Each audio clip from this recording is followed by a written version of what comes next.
Hello everybody, I'm Simon Preston and welcome back to Reggae Boys Commentary. This is the platform where we come together to discuss everything in relation to Jamaican football. This is your hub for everything Jamaican football related. What I've done, I've put together basically a RBC year in review.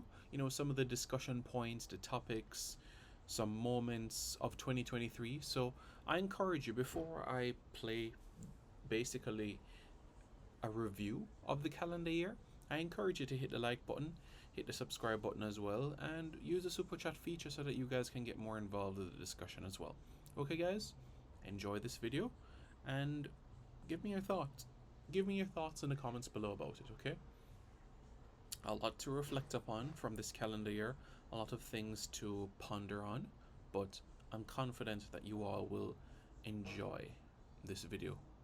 I'm confident about that. So sit back, relax, and enjoy.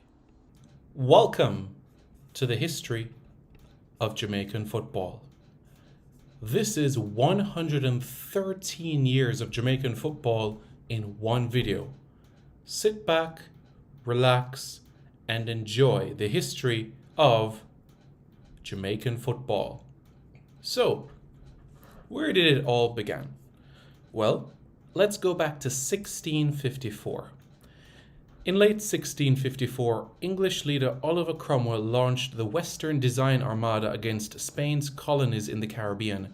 In April 1655, General Robert Venables led the Armada in an attack on Spain's fort at Santo Domingo Hispaniola. However, the Spanish repulsed this poorly executed attack, known as the Siege of Santo Domingo, and the English troops were soon, troubled by diseases. Weakened by fever and looking for an easier victory following their defeat at Santo Domingo, the English forces then sailed for Jamaica, the only Spanish West Indian island that did not have new defensive works. Spanish Jamaica had been a colony of Spain for over 100 years. In May 1655, around 7,000 English soldiers landed near Jamaica's Spanish town capital. The English invasion force soon overwhelmed the smaller numbers of Spanish troops. At the time, Jamaica's entire population only numbered roughly around 2,500 people. In the following years, Spain repeatedly attempted to recapture Jamaica, and in response, in 1657, the English governor of Jamaica invited buccaneers to base themselves at Port Royal on Jamaica to help defend against Spanish attacks. Spain never recaptured Jamaica, losing the Battle of Ocho Rios in 1657 and the Battle of Rio Nuevo in 1658. One historian wrote that for England, Jamaica was to be the dagger pointed at the heart of the Spanish Empire.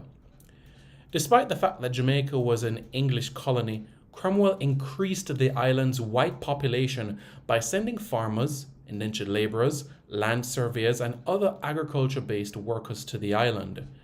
England gained formal possession of Jamaica from Spain in 1670 through the Treaty of Madrid. 2 centuries later, the beautiful game of football was introduced to Jamaica. It was in fact introduced to Jamaicans in 1890 and taught all across the island. And 3 years later, in 1893, the Kingston Cricket Club was founded, and this started football on the island. 2 years later, women's football was visible on the island. In 1910, the Jamaica Football Federation was formed. This was 6 years after FIFA was formed, but they were not a FIFA member just yet. Between 1925 and 1932, a Jamaican men's national team was formed and played a number of friendlies, mostly against Haiti. Those matches were played at Sabina Park, the main cricket ground of the island. March 22, 1925 is a day never to be forgotten in Jamaica's footballing history, as it was the first time the nation took the field as they defeated Haiti by 2-1 in Port-au-Prince. Willie Passalege, a man that was born in Jamaica of Portuguese heritage, was Jamaica's first goal scorer in international football in that very game. 1930 was Jamaica's first competitive assignment as they competed at the 1930 edition of the CAC Games in Cuba. Jamaica, they finished 5th out of 6 teams. They fell 3-1 to Cuba and 5-4 to Honduras. In the following years, female football clubs started to form in Kingston, playing a first match in the Stadium Sabina Park in November 1935 to raise funds for charities. In the coming years, women's football started to outgrow the men's game on the island and reached the cities of Spanish Town, Montego Bay, Port Antonio, and St. Anne's Bay, attracting more fans than the men's game did and igniting public debates about the need for a nationwide league for women. In the 1950s, Jamaica played friendlies versus Trinidad and Tobago, Haiti, Barbados, and also Guyana. But they did not compete in the World Cup qualifiers until the 1960s. But before that, Jamaicans were creating waves overseas. Yes, in 1951, Jill Heron became the first black footballer to play professionally in Scotland, as he was on Celtic's roster from 1951 to 1952. A Jamaican-born man. Prior to that, Lindy de la Pena, the man that went to Monroe College and was such a talented athlete, won the league title with English club Portsmouth twice, 1949 and 1950. In April 1950, after a successful few years with Portsmouth, he transferred up to the northeast, to Middlesbrough, where his career took off. He played on the wing or inside forward and became Borough's leading goalscorer in 1952, 54 and 56. In total, he scored 93 league goals and FA Cup goals cumulatively in 270 appearances. That is an average of almost 1 goal every 3 appearances. He moved to Mansfield Town in June 1958, contributing 27 goals in 115 appearances over 2 years, before retiring from league football in 1960. Welcome to Reggae Boys Commentary. Thank you guys so much for tuning in to another video on this channel. Really appreciate it. So, in this video, what are we going to do?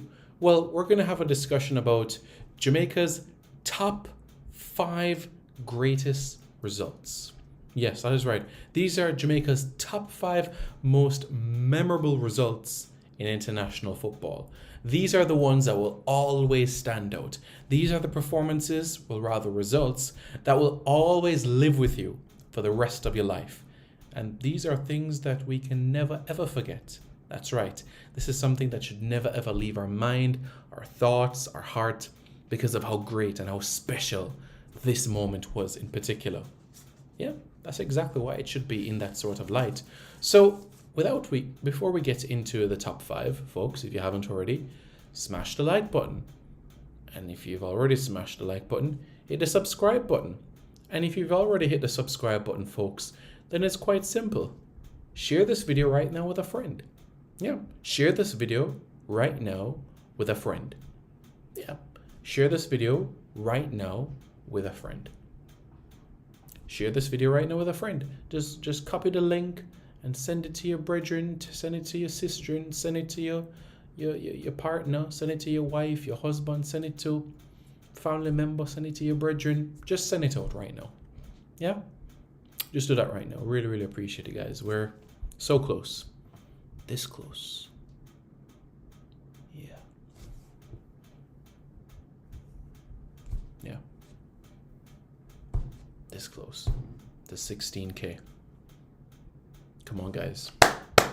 Let's go. Let's up the ante. Let's go. Just share it around. So, guys, let's start with number 5 on this list. The 5th most memorable result in Jamaican footballing history. We go back a decade and a year, 11 years to be precise. Jamaica against the United States. Yes, that is right. September 7, 2012. The United States took a 1-0 lead through Clint Dempsey in a full house at the National Stadium. They silenced the Jamaican supporters in the space of just 30 seconds. However,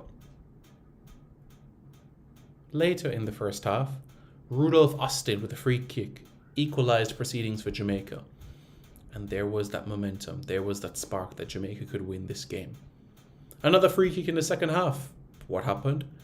Luton Shelton gave Jamaica the 2-1 lead.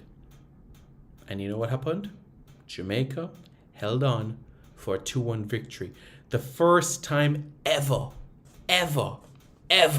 Jamaica were defeating the United States at the senior level.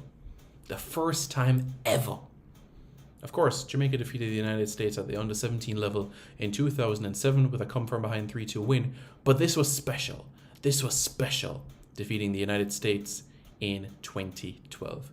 There are other times that the Jamaicans defeated the United States. There was also another time at the under-17 level where the Jamaicans defeated the Americans in 2015. Yeah, that was right, under Andrew Edwards. And of course, the Gold Cup 2015 under Winfred Schaefer. And there was another time under Tapper Whitmore again.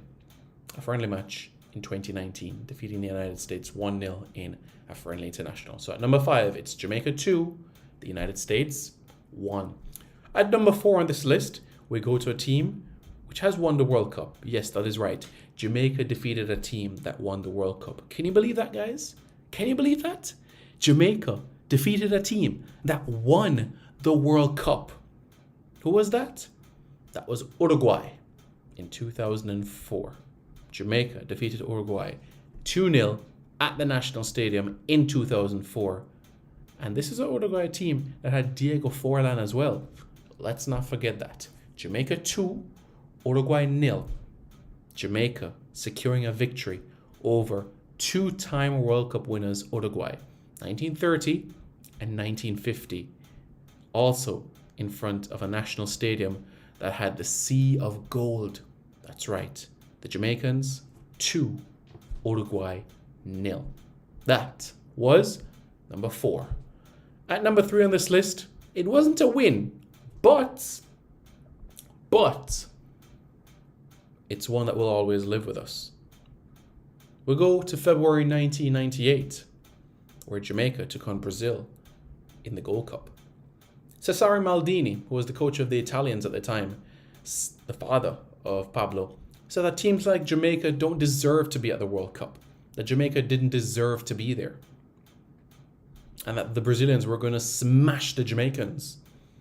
And from the Brazilian camp, there was similar optimism. Maybe not the same words, but there was that similar optimism. What happened? Brazil 0, Jamaica 0. Jamaica held, at the time, 4-time World Cup winners Brazil. That's right, Jamaica held 4-time World Cup winners Brazil to a 0-0 draw. Can you guys imagine that? Jamaica held Brazil to a 0-0 draw.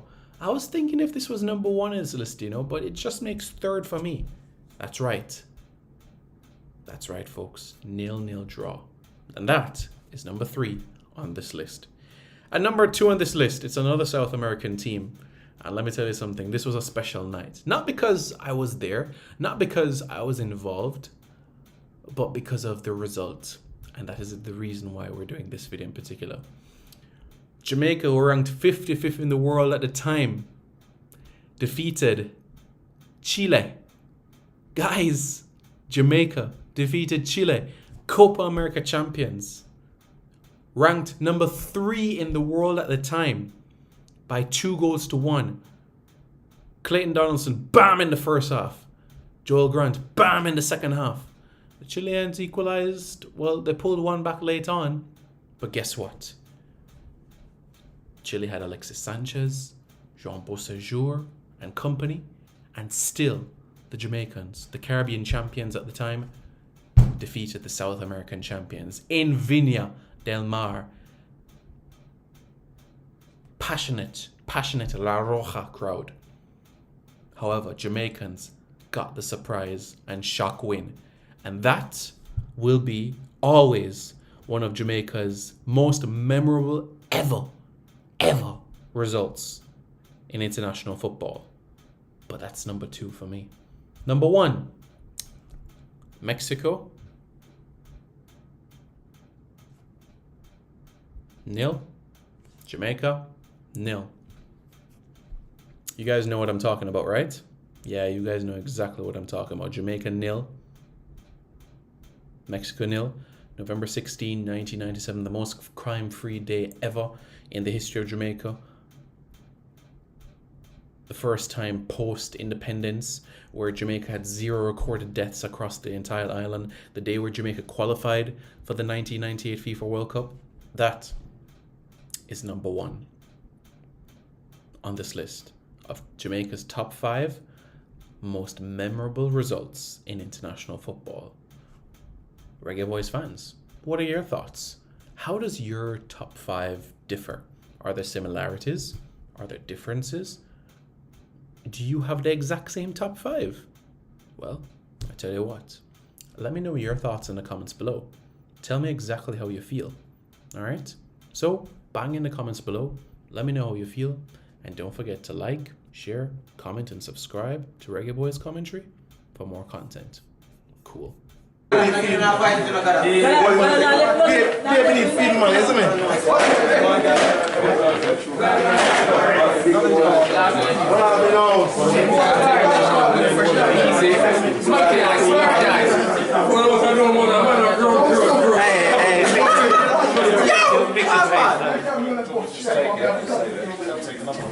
Take him free.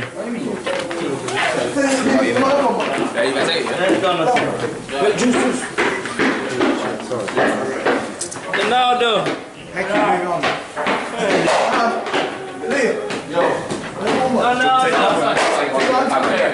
With the camera.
If you don't know about her name yet, you're gonna know about her name now.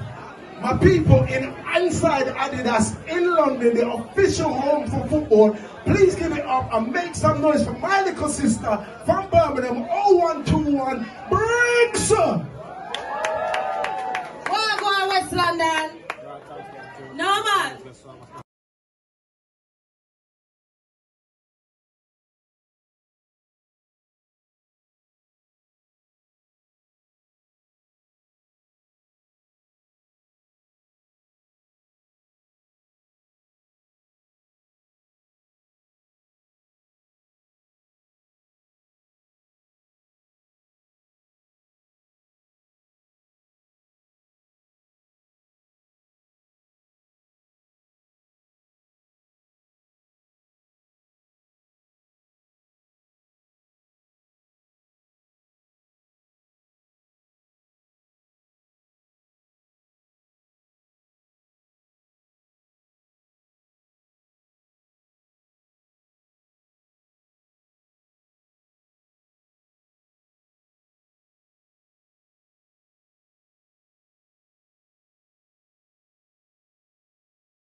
Howdy.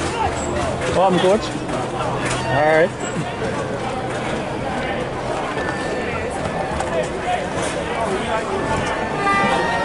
I'm on the top position.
Important. Have a look at the Chelsea Academy graduates from World War II to present.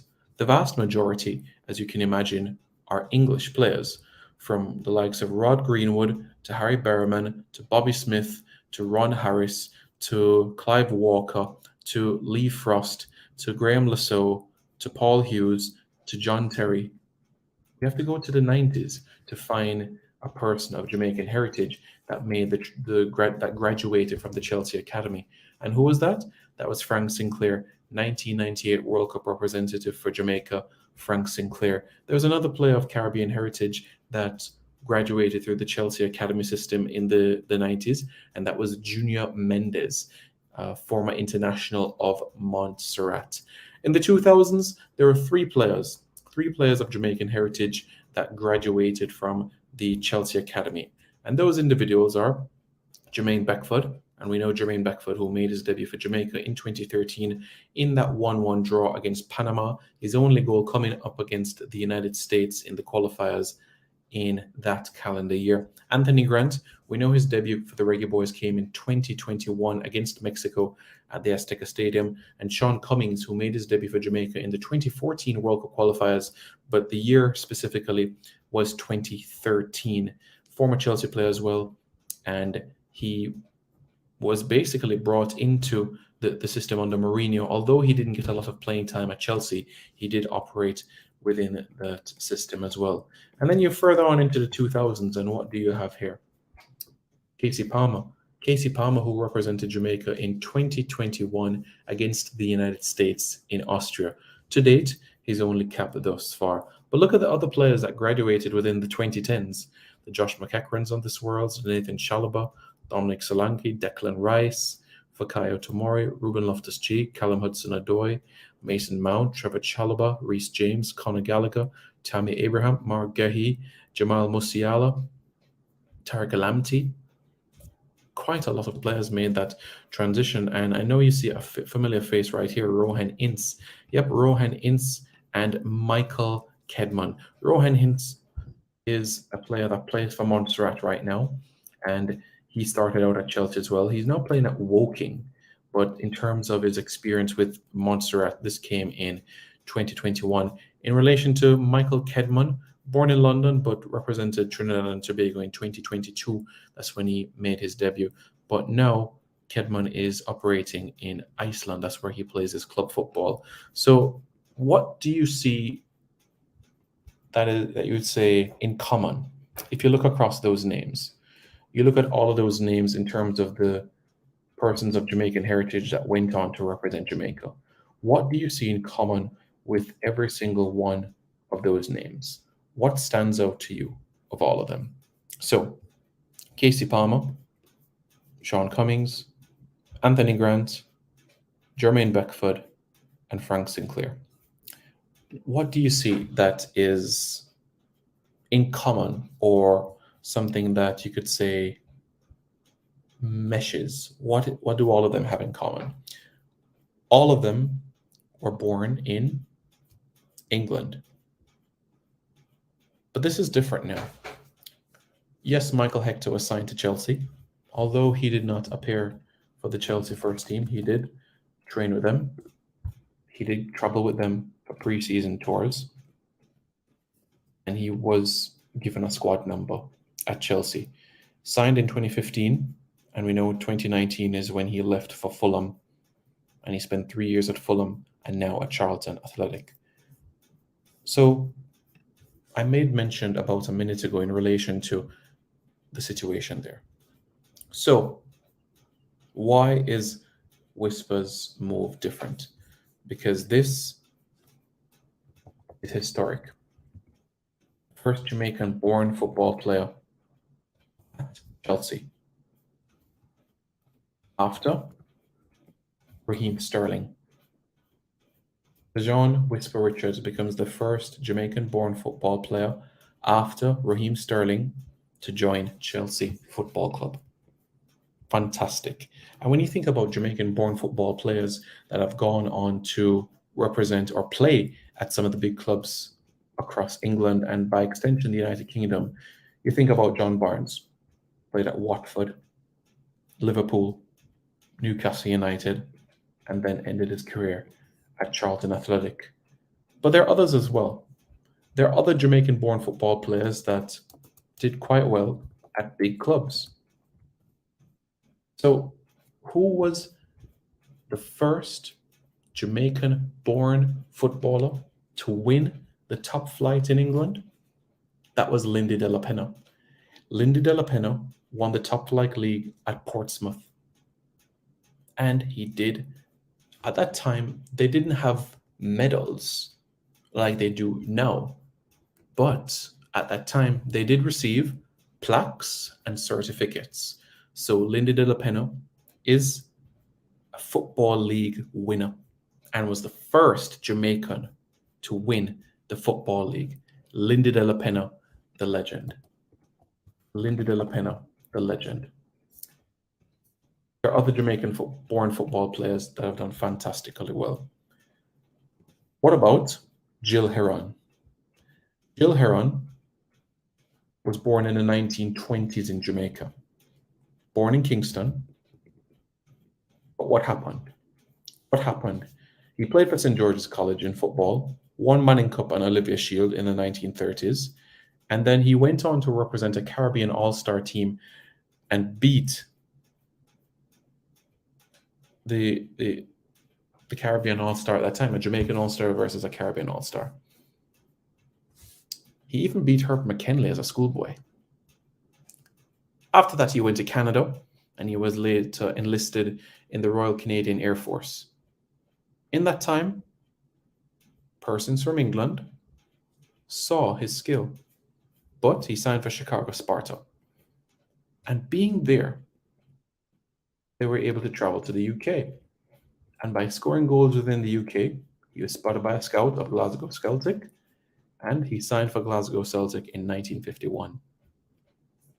So, Jill Heron Scott, another Jamaican-born footballer who signed for a behemoth of UK football. Remember, Celtic are the first British club to win the Champions League. The first British club. Nobody can ever take that away from Celtic. They were the first British club to win the UEFA Champions League. the first. Jill Heron, Celtic. John Barnes, Liverpool. Raheem Sterling, Liverpool. Manchester City, Chelsea. Dejan Whisper Richards, Chelsea.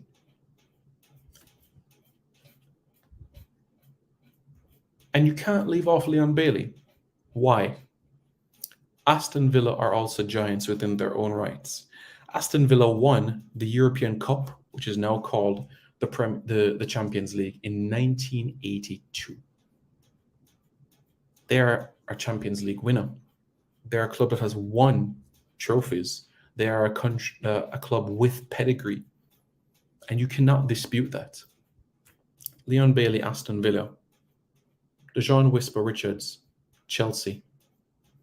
John Barnes, Liverpool. Watford, Newcastle United. Raheem Sterling, Chelsea, Man City, Liverpool. Jill Heron, Celtic. These Jamaican footballers have been pioneers in their own rights. And now it's time for Whisper. Yep. It's time for Whisper to write his story, his journey. Because the chapter of his journey will commence quite soon. Only a matter of time. Only a matter of time before it begins. We could talk about Alan Skilcole as well, from his time in Brazil, playing for Club Náutico in the 70s. He himself as well is a pioneer. Alan Skilcole, 72 years old, was a striker, played in NASL with Atlanta Chiefs, and then in Brazil with Náutico. And another one that I feel is one of the most underrated has to be Neville Oxford for his time as well. Played overseas, played locally, represented the country. The grand uncle of Rhys Joel Oxford, currently playing at Augsburg in the Bundesliga. That's where he is right now. Once again, Jamaican born players making strides, making waves, creating memorable moments as we record this chapter, this latest chapter in football history. Yeah. It's one that we should never forget. Let's see what you guys are saying in the comments. Yes, Abs, how are you? Big up, Simon. Hope you're good. I'm doing well, thank you. How are you? Congrats to the young man. Absolutely, he deserves it. They don't make it to Chelsea's first team, most of them. It is true that in terms of the progression, not a lot of them make the first team, but you can rest assured that playing opportunities, whether it is limited in the first team, you know for sure that you will be either going to a Premier League club or a Championship club on loan. Wicked Man Burp says them actually Jamaican citizen. Yeah, laugh. Dawn Rush Music says it's a good look. Absolutely. Absolutely. I thought it was Walter Boyd. I thought Celtic was... Celtic is Scottish. Celtic is Scottish. Remember, Walter Boyd was at Swansea and Swansea's Welsh. Remember that one. More academies producing more talent, investing, starting from the high schools where they may already have a start as it relates to an infrastructure, training dorms, as they still will be. Academies are building. Phoenix Academy, Ballers, KFA, Norfolk Strikers, Benders, Exodus. They're academies, and it's growing. So it's now to ensure that those academies can continue to create alliances, partnerships, and long-term relationships with Europe, because that is the cornerstone of our game, football. Football in Europe, that's what we want to see. We want to see our players plying their trade in Europe. That's the pinnacle. Europe is where paradise is. for football. Aston Villa have more Champions Leagues than City and PSG combined. Yep, very good observation, my friend. And I can tell that you are a fantastic person in math class, because 0 plus 0 only equals 0. So you're absolutely right there. I have a take I would like to share with you and the viewers, Simon. Okay, go ahead, no problem. School get good coaches and agents will definitely ensure these players can play overseas and spread across the world in bulks. Jill Heron is the father of the great American singer Jill Heron Scott. That is right. Right? That is right. He is the father. Very, very good observation. And as we know, he was very successful within his craft. Wickedman Chris says, Skill Cole can put enough young green boy way a play in the JPL to the sword to this day. What do you mean green boy? Do you mean players of Veer, players of Chapeltown? What do you mean green? Daniel Denny says Damari Gray gets a Jamaica call-up. No, he has not been called up for the games against Trinidad and Tobago. No, he has not been called up. But Simon, remember that Donovan Ricketts signed with Bolton in the Premier League? Yes, and I'm aware of that. I was just referring to the big clubs. Bolton, when they were in the Premier League from 2001 to 2012, they were fantastic. They had a deep run within the UEFA Cup. They had some exciting runs within the cup competitions. They even went to the semi-finals of the FA Cup in 2011 when Ricardo Fuller's Stoke City beat them to get to the final to play City. Yeah, that's 2011. And also, they had some shock results in the league where Bibi scored in a victory over Man City. Bibi scored in a victory over Newcastle United, and other results of that nature. But as more referring to the more established clubs that have won trophies, that have pedigree, that have done something solid. Ramon Osborne, how are you? What's up? I hope Amari and Malik can look after him. Amari, Malik, Dion, and others. And if you listen to the list right now, I'll go through it with you. This is what the Chelsea's academy is looking at like right now. Omari Hutchinson, Malik Mothersill, Dion Rankin, Dujon Sterling, Silka Thomas, Mason Burstow, and that's right, Dujon Whisper Richards. That's 7. That's 7 right there. DJ Venator says the sky is the limit, Whisper. The sky is the limit for him. So, do you guys remember this video from 7 years ago? Hello viewers, I'm Simon Preston and this is Reggae Boys Commentary. Man, was my voice really that deep? Wow. Well, so the first match that I went to support the Reggae Boys was in 2003. I was in... What is this video really all about? Well, we're in March 2023, and in March 2003, I attended the first game to watch the Reggae Boys in person. That's right, March 2003, that was the first time I was ever watching the Reggae Boys. To be specific, March 28, 2003, against Martinique, which was a Gold Cup qualifier. So what we're going to do in this video is go back to Reggae Boys memories, which is what we're doing, and show you all the ticket stubs and, you know, credentials and pictures and photos over the last 20 years, because I, Simon Preston, have not missed a home game in 20 years. Since the first time that I watched the Reggae Boys play in March 2003, I have not missed a single home game. Since March 2003, I have not missed a single home game.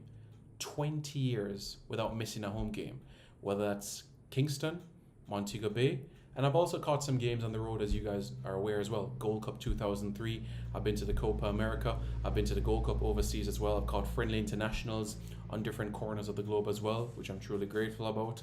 So just want to show you guys some memories. So this was a ticket stub wherein Jamaica took on Martinique in the Gold Cup qualifier. This is where we draw 2-2. Claude Davis getting the equalizer for Jamaica in this game. These were the tickets from the game, and I utilized one of those tickets. So these were the tickets from the game that I went. So This was Jamaica against Martinique. It was a 7 o'clock kickoff at the National Stadium. I remember it very well because it was a Friday. You know, I can't forget it.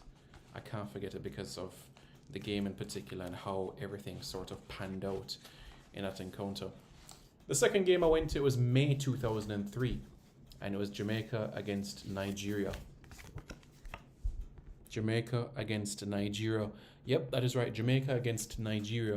This was a friendly international at the National Stadium, and Jamaica went 2-0 up, you know, with Anandalo and Teddy Johnson. Nigeria pulled 2 back, and then the last kick of the game, Andy Williams getting the goal for the Jamaicans. So again, the ticket stubs from the game. So this is 2003. These are what the ticket stubs looked like. Not that one, but yeah, this is what the ticket stubs looked like in that game in 2003. Wonderful memories, isn't it? In the same year, July 2003, Jamaica took on a Brazilian all-star team, and Jamaica defeated the Brazilian all-star team by 2-1. Yeah, it was a good game. Jamaica won by 2-1. We had Bebeto playing in that game, Sergio, and other individuals in that game in particular. There's another one. So, for an example, there were some times where the ticket stub that was taken at the gate, they took the entirety of the ticket stub and not just part of it. So what I did was just wrote the match on a piece of paper. So this is Jamaica versus Chile in 2007. You know, so for that game and that time in particular, it was like that. Same in the Caribbean Cup 2006. St. Vincent 2, Jamaica 1 at the National Stadium because the entire ticket stub was taken for that game.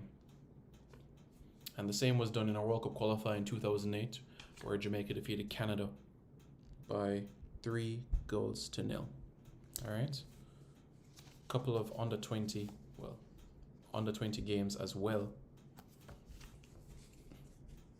in the CONCACAF under 20 championship. Still have those all mapped out, and I'm going to show you guys some more. Yeah, so stay tuned. See all of these? And this is not even half. Not even half. And I haven't even gotten to the credentials yet for the games. Where do we begin? Where do we begin? Caribbean Cup final 2008. Jamaica against Grenada. Jamaica winning by 2-0. Luton Shelton with 2 penalties. René Samois's first game in his second stint with Jamaica. Jamaica 1, Costa Rica 1.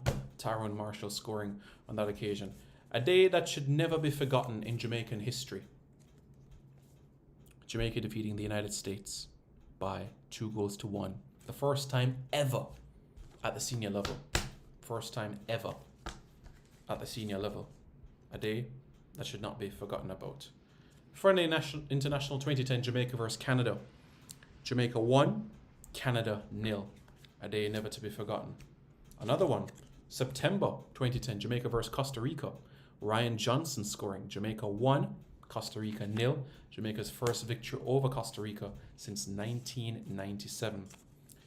Caribbean Cup 2004 at the National Stadium. The first leg in St. Lucia 1-1. The second leg 2-1. Jermaine Hugh, what a free kick to ensure that Jamaica would be advancing on in the Digicel Caribbean Cup.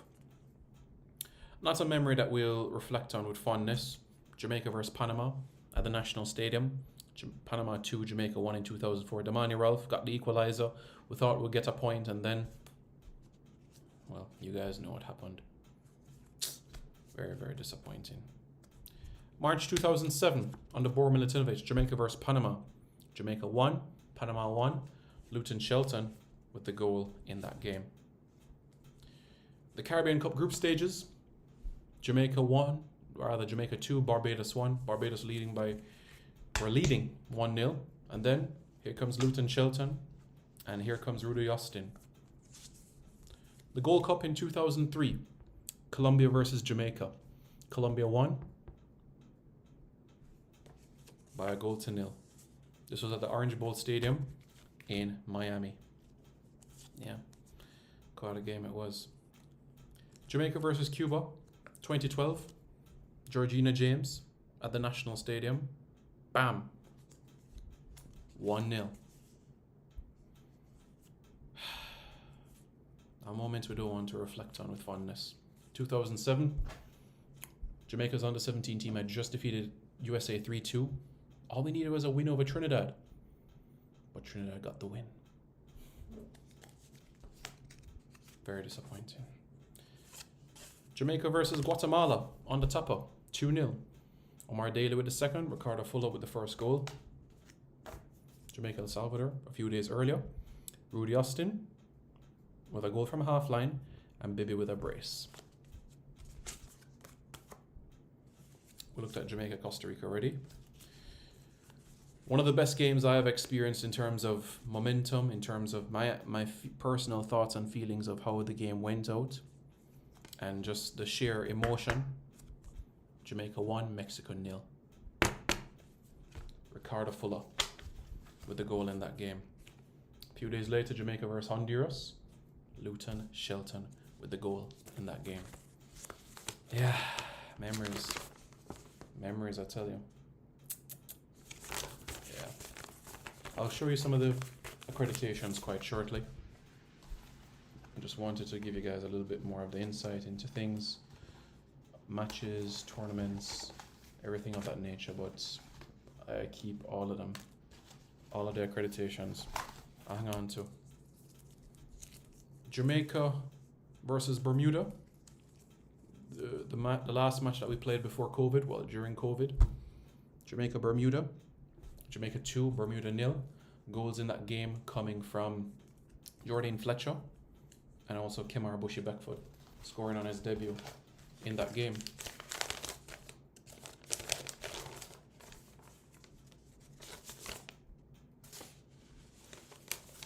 Jamaica versus Suriname.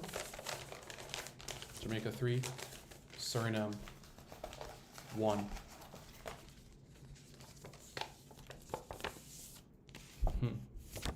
This was the Rugby World Cup, New Zealand versus Jamaica. Memories, I tell you. Champions League. Celtic versus Shakhtar Donetsk. Champions League football. Chile versus Jamaica at the Estadio Sausalito. Jamaica 2, Chile 1. Clayton Donaldson and Joel Grant. What a hero. What a hero. Can you imagine? What a hero he was. Let me show you guys some pictures. So that's me. Yep, that's me and my dad. Me and Donovan Ricketts. Me and Paul Hall. I was, 6, 7 at the time. See, Leon Burton happy to give me his autograph. So is Chris Dawes and Leon Gordon.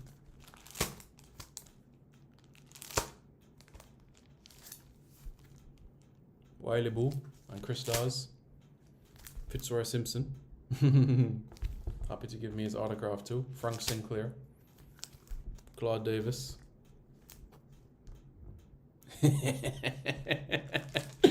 Memories, me I tell you. Clovis and I. Clovis de Oliveira. Anandalo and my mom. Anandalo and my dad. Ricardo Fuller. Memories, memories. I still have their autographs, you know. I should definitely show you guys the autographs. So, this is where everything is, and everything in here eventually goes into here. All right.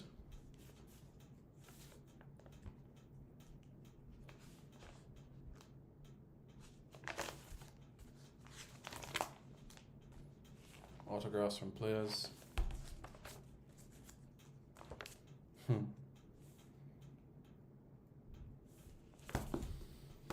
Memories. I mean, Manchester United gave me a memo.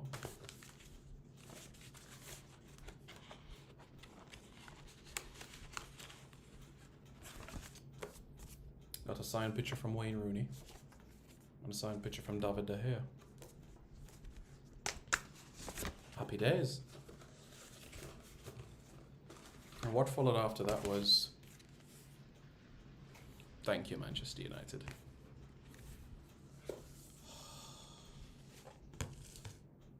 Man United against West Ham.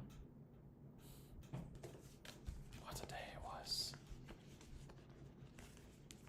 Ooh. Got to see Salford City in League 2. Couple more games. Everton versus Man United, Goodison Park. Macclesfield Town against Newport County. Yeah. I know for the part that I know you guys have been looking forward to seeing as well. Credentials. Yeah, they've certainly... It has been a situation where...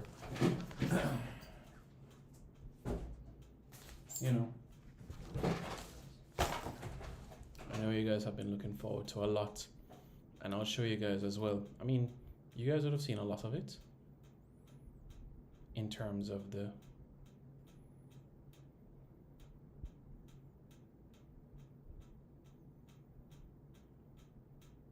so yeah, let's look at some credentials, shall we? Because there's a lot.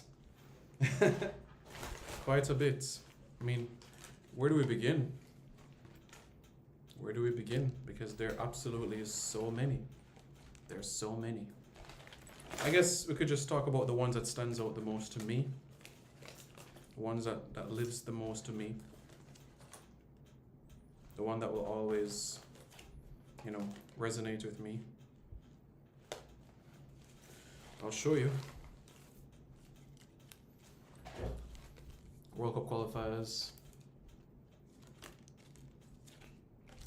These ones are always going to be important to me. After that, a few others that stands out. A few. Chile versus Jamaica. 2016. Amongst a few others. Yeah. But a lot of memories. Manchester United. Quite a bit. So Reggae Boys fans, what is your unbeaten run like? Have you guys, you know, had 20 years unbeaten at watching the Reggae Boys or longer? Let me know your thoughts in the comments below. And don't forget to subscribe to Reggae Boys Commentary for more content.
To express our gratitude to Mr. Demarai Gray for having decided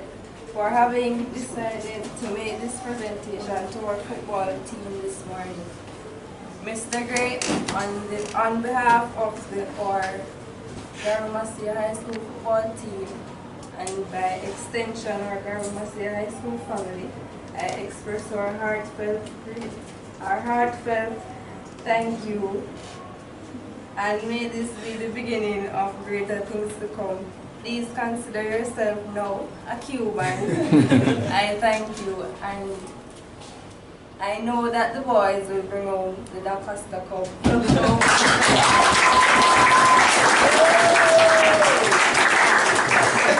And I now ask everyone to give them the Cuban shout. After 2, 1, 2. Cuban! She's a female footballer, Demara. That's so nice, huh? Amazing. Yeah. Sorry.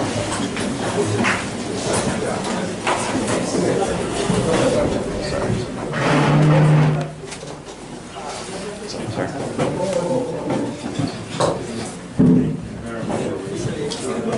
Come on, go on in the shot. Yeah, so then can see.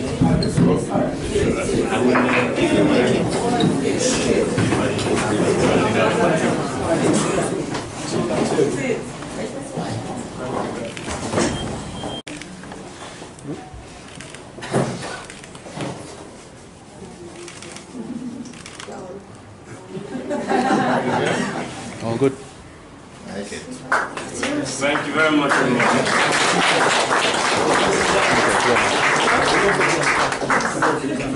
Sorry, kids. What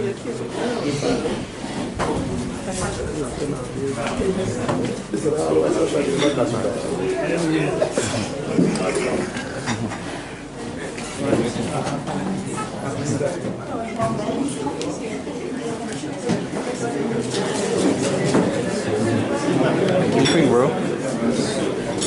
Cuban bueno.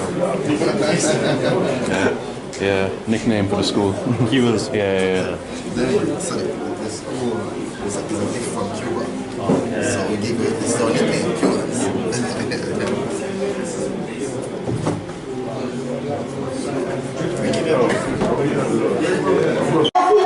This morning, come on, put your hands together as we welcome Jamaica.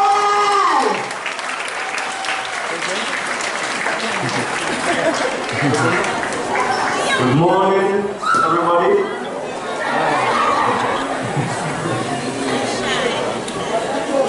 Everyone looks good and smart.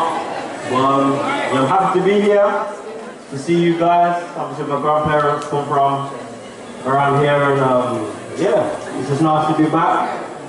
Obviously, support the boys. Hopefully, they bring back some accolades this year with the sports. But yeah, it's nice to see you all this morning. All the teachers as well, doing a good job with the kids. But yeah, happy to be back, and yeah, hopefully score more goals for the country as well. Keep representing. But yeah, it's a pleasure, it's an honor, and after being from the UK to come back to where my grandparents come through. So like I said, it's an honor, and I hope to come back many more times over the years, and help the community as well. Create opportunities for you guys. Yeah, it's an honor, and thank you all, thank you to the boys, thank you all for the reception. So yeah.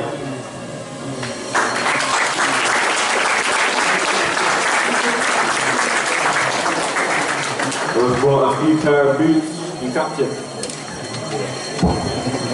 Sound good? One of my boots. Right size as well? I'm small in it. Well done.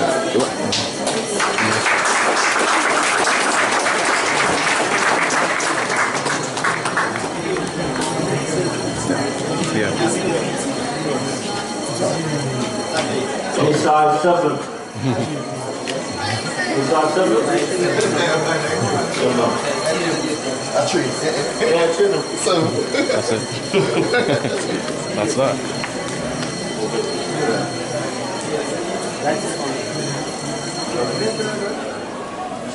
You think I can picture on there? Yeah. Yeah. No problem. Thank you so much. Pleasure. Yeah. Students, put your hands together for Mr. Gray. Keep cheering him. And tell him wish you all the best. More goals. You're welcome. Teacher. Marvin. Marvin.